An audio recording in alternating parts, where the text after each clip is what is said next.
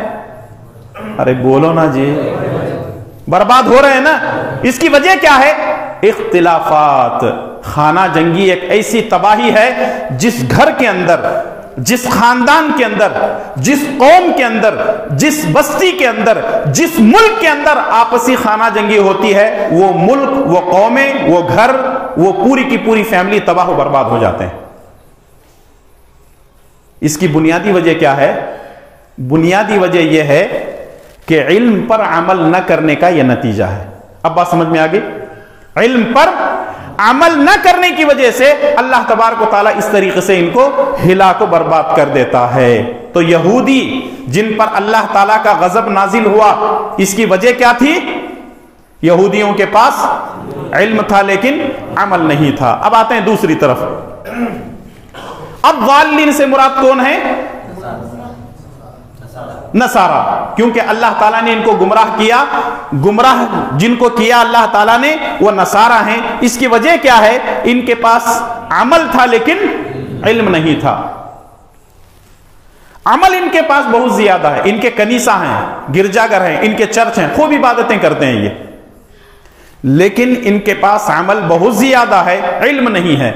اب آپ کہیں گے مولانا بڑے بڑے اسکول چل رہے ہیں، کالجز چل رہے ہیں، یونیورسٹیز چل رہے ہیں، فلاں فلاں ساری چیزیں ہیں۔ یہ آج سے 1400 سال پہلے کی بات بھی ہے اور آج کی بات بھی ہے۔ کیسے؟ اتنا علم اگر ان کے پاس ہے، کالجز یونیورسٹیز ہیں، لیکن پھر بھی وہ اپنے خالق کے بارے میں صحیح فیصلہ نہیں کر پا رہے ہیں۔ اللہ تبارک و تعالیٰ نے ایسے لوگوں کے بارے میں فرمایا کہ وہ لوگ، یہ ایسے لوگ ہیں جنہوں نے اللہ تعالیٰ کے بارے میں تثلیث کا عقیدہ اختیار کر لیا۔ تثلیث کا عقیدہ کا مطلب، تثلیث کس کو کہتے ہیں؟ تریکون، تین خداؤں کا عقیدہ۔ ایک ہے اللہ، دوسرے ہے اللہ کی بیوی، اور تیسرے ہے اللہ کا بیٹا۔ اللہ سے مراد اللہ ہے، بیوی سے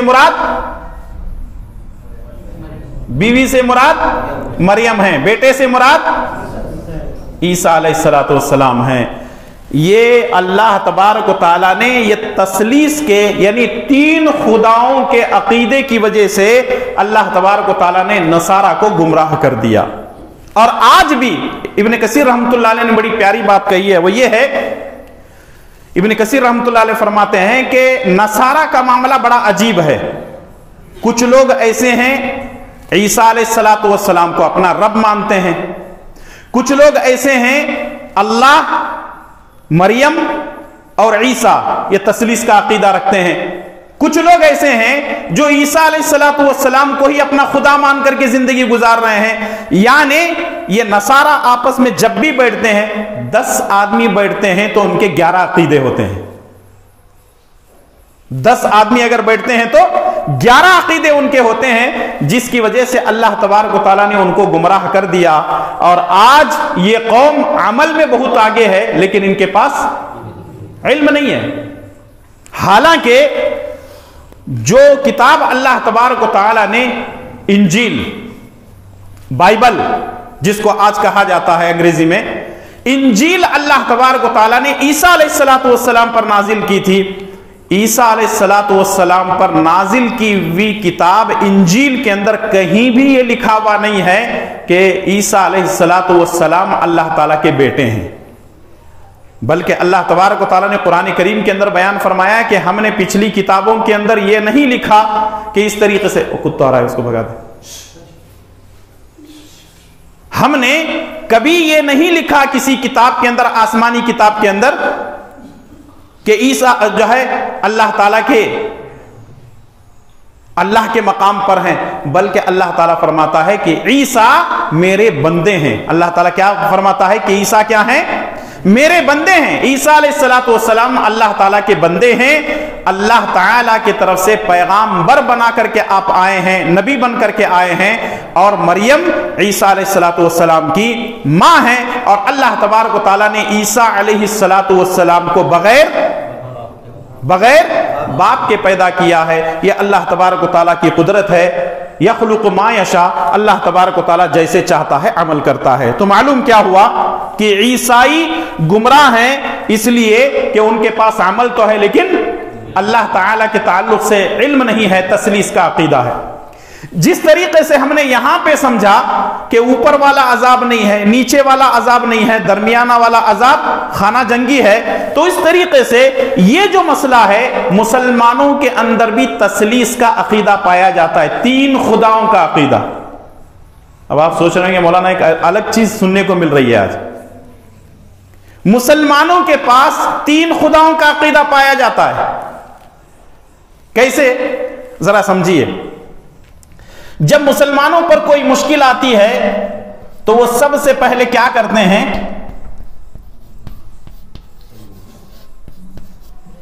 سب سے پہلے یہاں جاتے ہیں، اولیاء کے پاس جاتے ہیں۔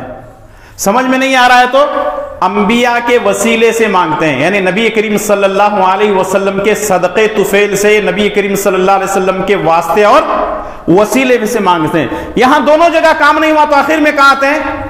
اللہ تعالیٰ کے پاس آتے ہیں، جبکہ یہ اللہ کے بندے ہیں۔ انبیاء اور اولیاء کیا ہیں؟ اللہ کے بندے ہیں، اللہ کے نیک بندوں میں سے ہیں۔ انبیاء کا ان کے بارے میں تو ہم کچھ بھی نہیں کہہ سکتے کیونکہ وہ بخشے بخشائے ہیں۔ رہا اولیاء کرام، یہ بھی اللہ تعالیٰ کے نیک بندوں میں۔ اللہ تبارک و تعالیٰ سے مانگتے ہیں لیکن سب سے پہلے یہاں جاتے ہیں۔ یہ بھی مسلمانوں کے اندر تین خداؤں کا عقیدہ پایا جاتا ہے، جبکہ ہم کو صرف اللہ کو مان کر اسی سے مانگنا ہے۔ ماننا اللہ ہی کو ہے اور مدد مانگنا بھی اسی اللہ تبارک و تعالیٰ سے ہے۔ اگر ہم اللہ کو مانتے ہیں اور اللہ سے مانگتے نہیں ہیں تو یہ خطرے کی گھنٹی ہے۔ اس کو سمجھنے کے لیے ایک اور مثال سمجھا دیتا ہوں میں آپ کو۔ ہم اہدنا الصراط المستقیم سے پہلے کی آیت پڑھتے ہیں نماز میں، کیا پڑھتے ہیں؟ ایاک نعبد و ایاک نستعین۔ کیا مطلب اس کا؟ ہم تیری ہی عبادت کرتے ہیں اور تجھ ہی سے مدد طلب کرتے ہیں۔ دیکھیں، اگر کوئی آدمی ترجمہ یوں کرتا ہے ہم تیری بھی عبادت کرتے ہیں، صحیح ہے؟ ہم تجھ سے بھی مدد طلب کرتے ہیں، صحیح ہے؟ نہیں، یہ حرام ہے اسلام کے اندر۔ ہم تیری ہی مدد کرتے ہیں، معاف کرنا، ہم تیری ہی عبادت کرتے ہیں، تیرے سوا کسی کی عبادت نہیں کرتے۔ ہم تجھ ہی سے مدد طلب کرتے ہیں، تیرے سوا کسی سے مدد طلب نہیں کرتے۔ یہ ہی اور بھی کا فرق سمجھنے کے لیے ایک مثال دے دیتا ہوں۔ اگر آپ اپنے گھر کے اندر داخل ہوئے، ایک آدمی اپنے گھر کے اندر داخل ہوا، آپ بولیں گے تو بولیں گے مولانا ہمارا مسئلہ ایسا نہیں ہے، پھر بعد میں میرے اوپر الزام نہیں آنا۔ ایک آدمی اپنے گھر کے اندر داخل ہوا، داخل ہونے کے بعد اس کی عورت ایک اور مرد کے ساتھ بیٹھی ہوئی ہے، ایک غیر مرد کے ساتھ بیٹھی ہوئی ہے۔ شوہر گھر میں داخل ہوا، اپنی بیوی سے پوچھا یہ کون ہے؟ اگر یہ بولے یہ میرا بھی شوہر ہے، تم تو شوہر ہیں، ساتھ میں یہ بھی میرا شوہر ہے، تو کیا کریں گے؟ بخشیں گے اسے؟ چیر ڈالوں گا، پھاڑ ڈالوں گا، تیرے ٹکڑے ٹکڑے کر دوں گا۔ جب انسان کی غیرت یہ ہے کہ اپنی بیوی کے ساتھ کسی غیر مرد کو پسند نہیں کرتا، یہ کیسی غیرت ہے کہ اللہ تبارک و تعالی کی ذات کے ساتھ کسی اور کو پسند کرتا ہے؟ بات سمجھ میں آ رہی ہے؟ جو مشرک ہے وہ بے غیرت ہوتا ہے۔ جملے کو سنیں سمجھیں، جو مشرک ہوتا ہے وہ بےغیرت ہوتا ہے. کیوں؟ کہ وہ اپنی بیوی کے ساتھ غیر مرد کو پسند نہیں کرتا لیکن اللہ کے ساتھ غیر اللہ کو پسند کرتا ہے. اس سے بڑا بے غیرت آدمی کوئی نہیں ہے. رسول اللہ صلی اللہ علیہ وسلم کے پاس ایک آدمی آیا, کہنے لگا اللہ کے نبی, اگر میں اپنی بیوی کے ساتھ کسی غیر مرد کو دیکھوں تو کیا کروں؟ آ کر کے ایک آدمی سوال کرنے والا سوال کر رہا ہے, اللہ کے نبی میں اگر اپنی بیوی کے ساتھ کسی غیر مرد کو دیکھوں تو کیا کروں؟ ساتھ میں ایک صحابی تھے, کہنے لگے اے اللہ کے نبی صلی اللہ علیہ وسلم میں اس کا گلا کاٹ دوں, اس کو قتل کر دوں. رسول اللہ صلی اللہ علیہ وسلم نے موقع کا فائدہ اٹھایا. رسول اللہ صلی اللہ علیہ وسلم نے فرمایا یہ فلاں کی غیرت ہے, یہ جو بول رہا ہے نا میں بیوی کو قتل کر دوں, اس کی غیرت گواہی نہیں دیتی ہے, اس کی یہ غیرت ہے. نبی صلی اللہ علیہ وسلم نے فرمایا اس سے زیادہ غیرت مند میں ہوں اور مجھ سے زیادہ غیرت مند اللہ تبارک و تعالی ہے. ہم اللہ کی ذات میں شریک کر رہے ہیں لیکن اللہ پھر بھی ہم کو کھلا رہا ہے. اللہ کے ساتھ کفر کر رہے ہیں, اللہ تبارک و تعالیٰ پھر بھی ہم کو جو ہے روزی روٹی دے رہا ہے. کفر سے خطرناک چیز اگر ہے تو کون سی ہے؟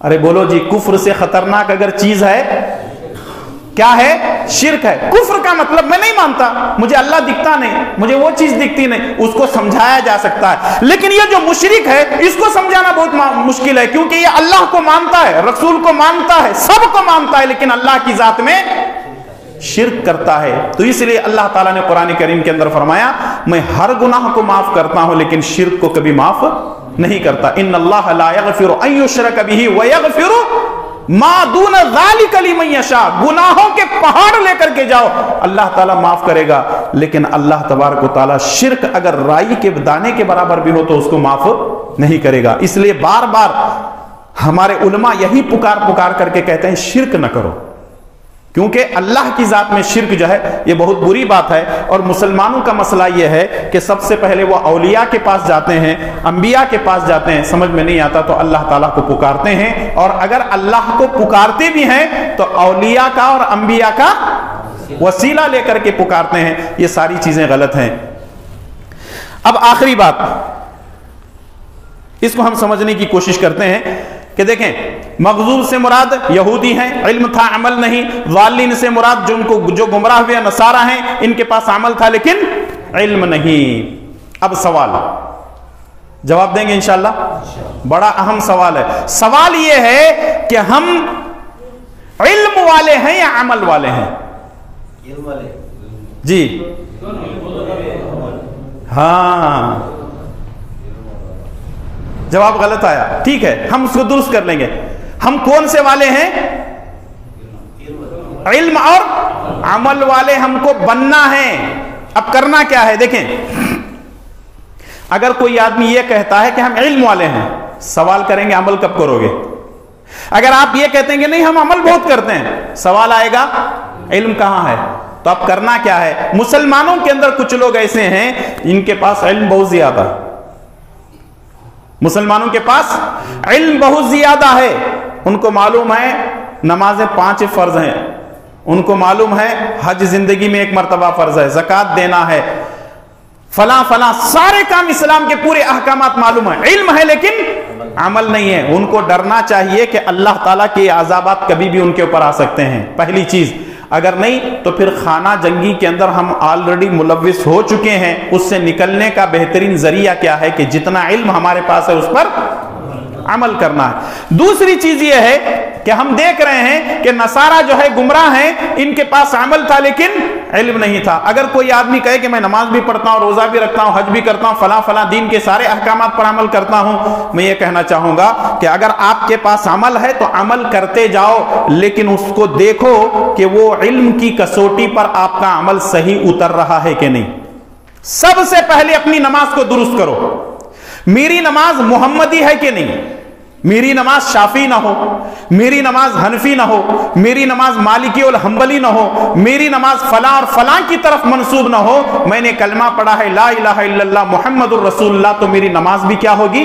محمدی ہوگی۔ میرا روزہ کیا ہوگا؟ محمدی ہوگا۔ میں زکوٰۃ دینے کا طریقہ محمدی اپناؤں گا، میرا حج کا طریقہ محمدی ہوگا، میری قربانی محمدی ہوگی، میری زندگی کا ہر عمل محمد الرسول اللہ صلی اللہ علیہ وسلم کے طریقے اور راستے کے مطابق ہوگا۔ آج باقاعدہ کتابیں لکھی ہوئے لوگوں نے فلاں امام صاحب کے طریقے کے مطابق یہ نماز ہے۔ سوال یہ ہے کہ امام صاحب امام ہی ہیں یا نبی ہیں؟ تو ایسی جو چیزیں ہیں جس کی وجہ سے آج امت گمراہ ہو چکی ہے، اور آج ہم دیکھ رہے ہیں مسلمانوں کا ایک طبقہ علم ہے، عمل کرنے کو تیار نہیں ہے، مسلمانوں کا ایک طبقہ عمل ہے لیکن علم حاصل کرنے کو تیار نہیں، کہتے ہیں باپ دادا کا طریقہ ہم لوگوں کے لیے کافی ہے، اس سے آگے ہم بڑھنے کے لیے تیار نہیں ہیں۔ تو معلوم کیا ہوا؟ علم کے ساتھ عمل ہو، اور عمل کے لیے علم کا ہونا ضروری ہے۔ اب ان دونوں چیزوں کو لے کر کے پھر اس کی دو تقسیم ہو سکتی ہے۔ کیسے تقسیم ہوگی؟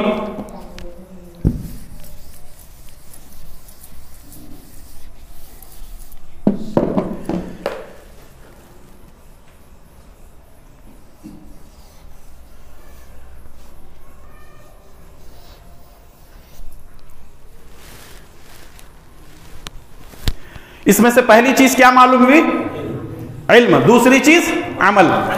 علم کی دو قسمیں ہیں۔ علم کی کتنی قسمیں ہیں؟ دو قسمیں ہیں۔ ایک ہے علم نافع، ایک کیا ہے؟ علم نافع، اور دوسرا علم ہے علم غیر نافع۔ کیا مطلب اس کا؟ علم نافع کا مطلب یہ ہے ایسا علم جو نفع بخش ہو، غیر نافع مطلب ایسا علم جس کا کوئی نفع نہ ہو۔ علم نافع کیا ہے؟ قرآن اور حدیث ہیں، نافع ہے نا، ہے دنیا میں ہے تو بھی نفع بخش ہے، مرنے کے بعد بھی نفع بخش ہے، جب ہم قبروں سے اٹھیں گے تب بھی نفع بخش ہے، محشر کے میدان میں ہوں گے تب بھی نفع بخش ہے، اور پھر یہی چیز جو ہے ہم کو جنت میں لے جائے گی انشاءاللہ تعالی۔ تو یہ علم نافع ہے، شریعت کا علم ہے، کتاب و سنت کا علم ہے۔ علم غیر نافع سے مراد کیا ہے؟ ایسا علم جس کا کوئی فائدہ نہیں ہے۔ ان میں سے کون سا علم ہو سکتا ہے؟ جواب دیجئے، سوال تو سمجھ میں آیا نا؟ دنیاوی علم، دنیاوی علم تو ٹھیک ہے، وہ دنیا میں جینے کے لیے، اگر کوئی ڈاکٹر کر رہا ہے تو غلط ہے، اگر کوئی میڈیکل ڈاکٹر بن رہا ہے تو غلط ہے، کوئی حکیم بن رہا ہے تو غلط ہے، کوئی انجینئر بن رہا ہے تو غلط ہے؟ نہیں، یہ علم غیر نافع ہے لیکن دنیا کی حد تک فائدہ مند ہے، اس کا کوئی انکار نہیں کر سکتے۔ لیکن ایسا علم بھی ہے جو غیر نافع ہے، اس میں سے پہلی مثال ہے جادو۔ کوئی فائدہ ہے اس کا؟ نہیں۔ اللہ کے نبی صلی اللہ علیہ وسلم نے جادو کے علم کو سیکھنے سکھانے کو حرام قرار دیا۔ 7 ہلاک کرنے والی چیزوں سے اپنے آپ کو بچاؤ، ان میں سے ایک چیز جادو ہے۔ دوسرا علم ہے جوتشی کا علم، ہاتھ کی لکیریں دیکھ کر کے بتاتے ہیں، یا ستاروں کے کھیل، ستاروں کو دیکھ کر کے تمہارا ستارہ گردش میں ہے، تمہارا ستارہ جلدی، تمہارا ستارہ جو ہے گھوم رہا ہے، تمہارا ستارہ رکا ہوا ہے، جیسے لوگ بولتے ہیں نا۔ یہ جو ساری چیزیں ہیں یہ تمام کی تمام چیزیں غلط ہیں۔ تو علم غیر نافع، اس میں آپ جادو بھی لے سکتے ہیں، جوتشی کا علم بھی لے سکتے ہیں، یہ تو میں نے مثالیں دی ہیں، ایسی بہت سارے علوم ہیں جو علم غیر نافع ہیں جس کا کوئی فائدہ نہیں ہے۔ اگر فائدہ مند کوئی علم ہے تو وہ نفع بخش علم جو ہے قرآن اور حدیث ہے، یہ دنیا میں بھی آخرت میں ہر جگہ کام آئے گا۔ رہا مسئلہ دنیا کی جو ڈگریاں ہیں، دنیا کی حد تک ہیں، روزی کمانے تک ہیں، علم حاصل کرنے تک ہیں، لیکن ایک آدمی کے پاس دنیا بھر کی ڈگریاں ہیں لیکن اس کو یہ معلوم نہیں ہے کہ اللہ اور اس کے رسول کیا ہیں، تو اس کا مطلب یہ ہے کہ وہ علم بھی اس کے لیے نافع نہیں ہے بلکہ غیر نافع ہے۔ تو اس لیے ایسے علم سے بچے جو غیر نافع ہے۔ یہ چیز پہلے آگے۔ اب یہاں ایک اور حدیث میں آپ کے سامنے پیش کرنا چاہوں گا علم کے تعلق سے۔ علم کے تعلق سے بڑی مشہور حدیث ہے۔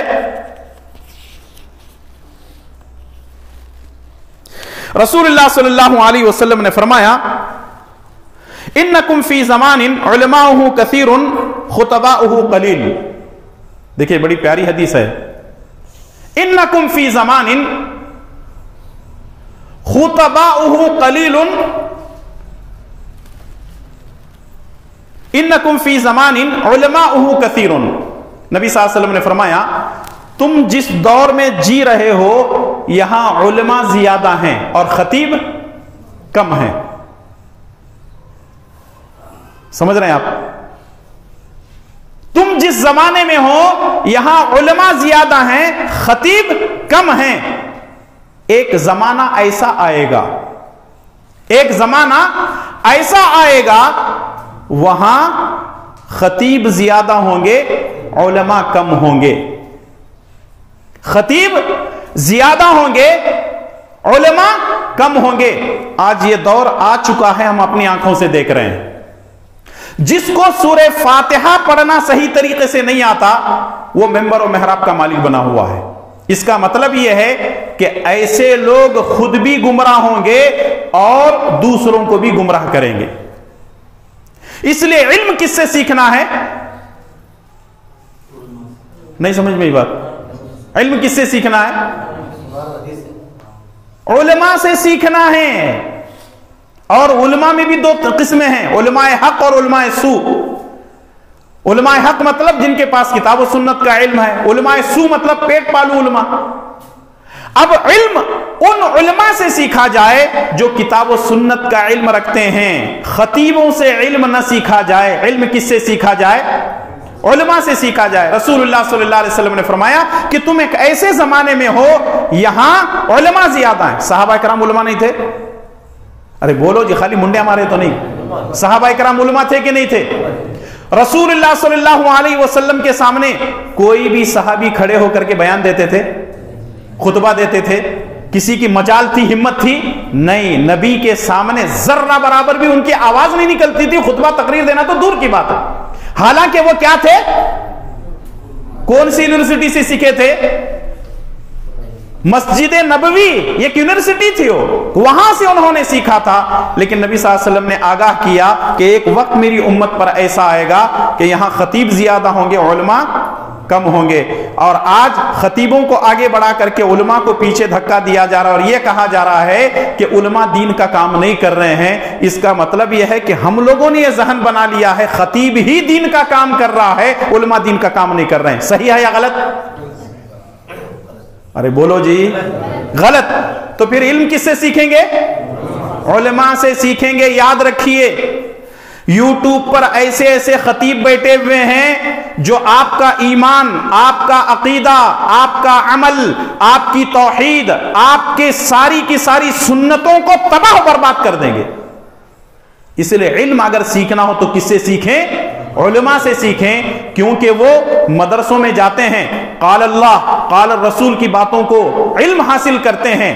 8-8 سال، 10-10 سال، 15-15 سال وہ جو ہے جاتے ہیں اور جانے کے بعد علم حاصل کرتے ہیں، تب جا کر ان کے پاس ایک علم کی پختگی آتی ہے اور وہ جو ہے لوگوں کو یہ بتانے کے قابل ہوتے ہیں کہ فلاں آیت کا یہ معنی، یہ مفہوم ہے، فلاں حدیث صحیح ہے، فلاں حدیث حسن ہے، فلاں حدیث ضعیف ہے، فلاں حدیث شاذ ہے، فلاں حدیث موضوع ہے۔ تو اس لیے جو ہے علم کس سے حاصل کریں گے؟ علماء کرام سے حاصل کریں گے۔ میں اس پر زور دے کر کے اس لیے بول رہا ہوں کیونکہ ہم گمراہی کے راستے پر جا رہے ہیں، خطیبوں کو اہمیت دے رہے ہیں، علماء کو اہمیت دینے کے لیے تیار نہیں ہے۔ تو اس لیے علماء سے دین سیکھیں، اور جب آپ علماء سے جڑے رہیں گے، علماء سے دین سیکھیں گے تو انشاءاللہ تعالی گمراہی بہت کم آئے گی۔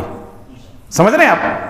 اگر ہم خطیبوں سے جو ہے علم نہیں بلکہ علماء سے اگر علم سیکھیں گے تو انشاءاللہ تعالی ہمارے اندر بہت کم ایسا ہوگا کہ ہم جو ہے غلط راستے پر جائیں گے۔ تو معلوم کیا ہوا؟ علم نافع وہ ہے جو قرآن اور حدیث اور شریعت کا علم ہے۔ علم غیر نافع اس کی بھی مثالیں دی جا چکی ہیں۔ دوسرے ہے عمل۔ دوسرے کیا ہے؟ عمل۔ عمل خالص اور عمل غیر خالص۔ عمل خالص کا مطلب کیا ہے؟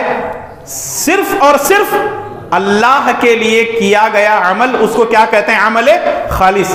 عمل غیر خالص کا مطلب یہ ہے نماز تو پڑھ رہا ہے، روزہ بھی رکھ رہا ہے، حج بھی کر رہا ہے، عمرے بھی کر رہا ہے، قربانی بھی کر رہا ہے، لیکن اس کے عمل کے اندر اخلاص نہیں ہے، لوگوں کو دکھانے کے لیے، ریاکاری کے لیے، دکھلاوے کے لیے، یہ ساری چیزیں، تو ایسا عمل اللہ تعالیٰ کو پہنچے گا؟ ایسا عمل اللہ تعالیٰ کے پاس جائے گا؟ قابل قبول ہے؟ نہیں ہے۔ تو اس لیے جو ہے آپ عمل علم اگر حاصل کر رہے ہیں تو علم نافع کی طرف آئیں، اور اگر عمل کی طرف آئیں تو آپ عمل خالص کی طرف آئیں۔ اب میں یہاں پر علم غیر نافع کے تعلق سے ایک بات جو ہے بیان کرتے ہوئے اپنی بات کو میں ختم کرنے جا رہا ہوں، ٹھیک ہے؟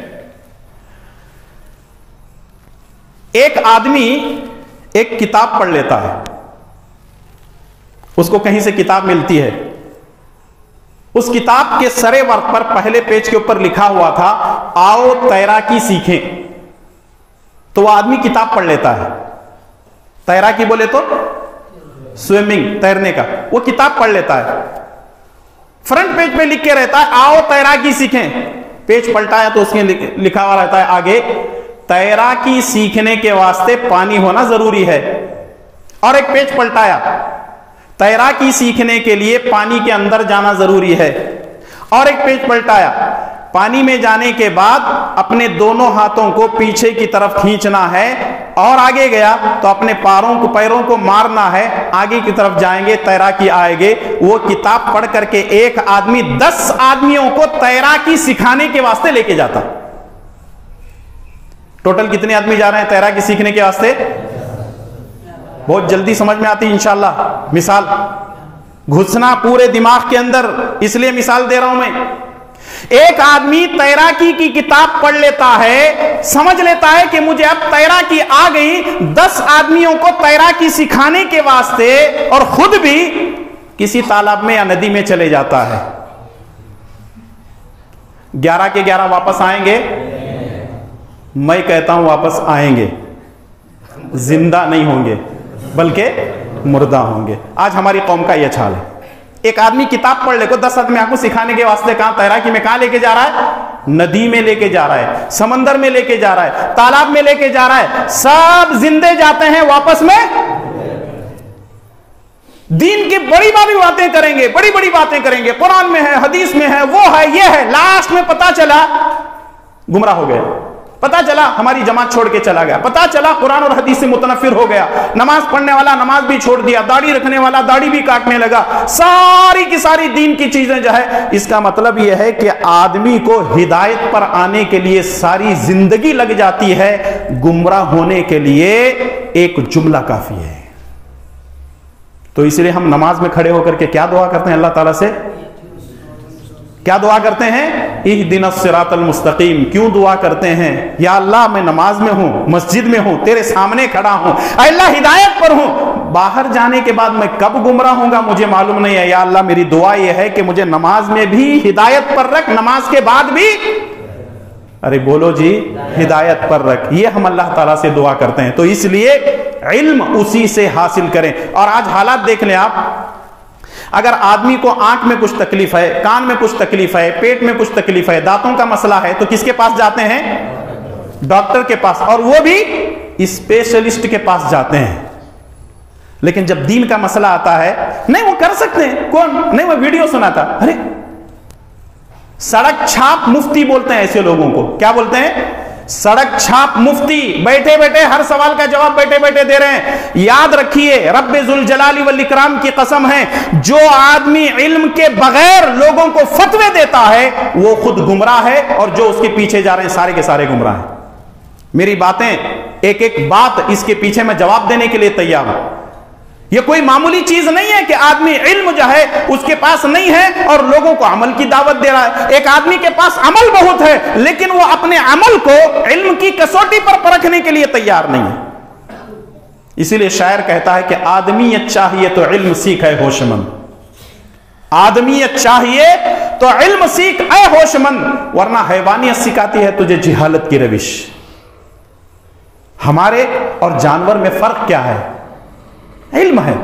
اللہ تعالیٰ نے ہم کو علم دیا ہے، اور اسی علم کی بنیاد پر انسان ایک شیر کو اپنے کنٹرول میں کر لیتا ہے، ایک ہاتھی جیسے جانور کو اپنے کنٹرول میں کر لیتا ہے، گھوڑے کو اپنے کنٹرول میں کرتا ہے، بندروں کو اپنے کنٹرول میں کرتا ہے، کتوں کو اپنے کنٹرول میں کرتا ہے، یہ علم کی وجہ سے ہے۔ اور آپ یاد رکھیں، تربیت کے لیے علم کی ضرورت نہیں پڑتی، تربیت کے لیے علم کی ضرورت نہیں پڑتی۔ آپ دیکھیں یہ جتنے سرکس کے اندر جانور کام کرتے ہیں وہ کون سی یونیورسٹی سے ڈگری لیے ہوئے ہیں؟ نہیں، اس کی تربیت کس نے کی؟ کس نے کی؟ انسان ایک جانور کی تربیت کر کے جو ہے اس کے اندر سے اچھے خاصے کام لے سکتا ہے، تو کیا انسان کسی انسان کی تربیت نہیں کر سکتا؟ کس کے ذریعے سے تربیت وہاں سکھانا پڑتا ہے، اور یہاں پر بھی علم کی روشنی میں اس کو سکھانا یا سیکھنا پڑتا ہے۔ اس لیے علم حاصل کریں، علم حاصل کریں، علم حاصل کریں۔ اگر آپ بغیر علم کے فتوی بازی کرتے ہیں تو آپ گمراہ ہیں اور دوسرے کو بھی گمراہ کر رہے ہیں۔ علماء کے نمبر اپنے پاس رکھیں، کوئی مسئلہ آتا ہے علماء کی طرف رجوع کریں، اس مسئلے میں کتاب و سنت کا کیا حکم ہے، اس مسئلے میں اگر کوئی چیز جو ہے حدیث نہیں مل رہی ہے، قرآن کی کوئی آیت نہیں مل رہی ہے، مفتی علماء کرام بیٹھے ہوئے ہیں فتوے دیتے ہیں، وہ آپ کو بتائیں گے کہ یہ چیز کرنا ہے کہ کیا نہیں کرنا ہے۔ ایک آخری بات بتاتے ہوئے اپنی بات کو میں ختم کرتا ہوں۔ دیکھیے علم کس کو کہتے ہیں، آدمی فقیہ کے درجے پر کب پہنچتا ہے؟ مجھے اچانک یہ بات یاد آئی، میرے مضمون کے اندر شامل نہیں ہے لیکن آپ کی نالج کے لیے میں بتا رہا ہوں۔ ایک آدمی شیخ صالح العثیمین رحمہ اللہ کے پاس آیا۔ شیخ صالح العثیمین عرب کے سب سے بڑے علماء میں ان کا شمار ہوتا ہے، کبار علماء ان کا جو ہے شمار ہوتا ہے۔ وقت کے بڑے محدث تھے، مفسر تھے، مقرر تھے، خطیب تھے، وقت کے بڑے فقیہ تھے۔ ایک آدمی آ کر کے سوال کرتا ہے، شیخ صاحب یہ بتائیے، میں مسجد میں داخل ہوا، مسجد کے ایک کونے میں فریج رکھا ہوا ہے۔ یہاں ہم لوگ باہر رکھتے ہیں نا، عربوں کے پاس مسجد کے باہر نہیں رکھتے، مسجد کے اندر رکھتے ہیں۔ بعض اکثر و بیشتر بڑی مساجد جو ہوتی ہیں، جامع مساجد، مسجد کے وہ کونے میں یا اس طرف اس طرف کہیں نہ کہیں جو ہے وہ فریج رکھا ہوا ہوتا ہے۔ ایک آدمی شیخ سے سوال کر رہا ہے، شیخ صالح العثیمین رحمہ اللہ سے، میں مسجد میں داخل ہوا، مجھے پانی کی پیاس لگی ہے، میں بیٹھ کے پانی پیوں یا کھڑے ہو کر کے پانی پیوں؟ سوال سمجھ میں آیا؟ بیٹھ کر اگر میں پانی پیتا ہوں تو بیٹھنے سے پہلے کیا کرنا ہے؟ مسجد کے اندر 2 رکعت نماز پڑھنا ہے۔ کھڑے ہو کر کے پیتا ہوں تو سنت کی خلاف ورزی ہو رہی ہے، کیونکہ پانی بیٹھ کے پینا ہے۔ مسئلہ سمجھ میں آئے گا جی؟ اگر میں کھڑے ہو کر کے پانی پیتا ہوں تو سنت کی خلاف ورزی یہ ہو رہی ہے کہ بیٹھ کے پینا ہے، میں کھڑے ہو کر کے پیوں گا۔ اگر میں بیٹھتا ہوں تو تب بھی سنت کی خلاف ورزی ہو رہی ہے کہ 2 رکعت نماز مجھے پڑھنا چاہیے تھا، میں بغیر 2 رکعت نماز پڑھے کر کے بیٹھ کر کے مسجد کے اندر پانی پی رہا ہوں۔ جواب دیجئے۔ اللہ اکبر۔ علم بولتا ہے، اس کو کہتے ہیں فقیہ۔ فقاہت ان کے اندر ہوتی ہے جو علم والے ہوتے ہیں، صاحب علم ہوتے ہیں۔ شیخ صالح العثیمین رحمہ اللہ نے کہا کہ تم کھڑے ہو کر کے پانی پیو، پانی پینے کے بعد 2 رکعت نماز پڑھو۔ وجہ کیا ہے؟ انہوں نے کہا وجہ یہ ہے کہ 2 رکعت نماز مسجد میں داخل ہونے کے بعد پڑھنا ضروری ہے، لازمی ہے۔ اور انہوں نے وہ حدیث پیش کی، نبی صلی اللہ علیہ وسلم ممبر پہ کھڑے ہو کر کے خطبہ دے رہے تھے، ایک آدمی آ کر کے مسجد میں ایسے ہی بیٹھ گیا۔ نبی صلی اللہ علیہ وسلم کیا بولے؟ حل صلیت رکعتین، 2 رکعت نماز پڑھے کیا؟ بولے نہیں۔ نبی صلی اللہ علیہ وسلم نے فرمایا کہ کھڑے ہو جاؤ، 2 رکعت نماز پڑھو، پھر اس کے بعد بیٹھو۔ ہم لوگ کتنی بے ادبی کرتے ہیں، مسجد کے اندر داخل ہوتے ہیں، میں نے ایسے لوگوں کو جو بڑے اپنے آپ کو اللہ والے کہتے ہیں، سیدھے آ کر کے مسجد کے اندر بیٹھ جاتے ہیں۔ یہ ہم سے غلطیاں ہو رہی ہیں، میں تانا نہیں مار رہا ہوں، میں یہ ہم سے غلطیاں ہو رہے ہیں، تو اصلاح کرنا ہمارا کام بنتا ہے کہ نہیں؟ جب بھی آپ مسجد کے اندر داخل ہوں، کوشش یہ کریں کہ آپ وضو کر کے داخل ہوں اور بیٹھنے سے پہلے 2 رکعت آپ جو ہے پڑھ کر کے بیٹھیں۔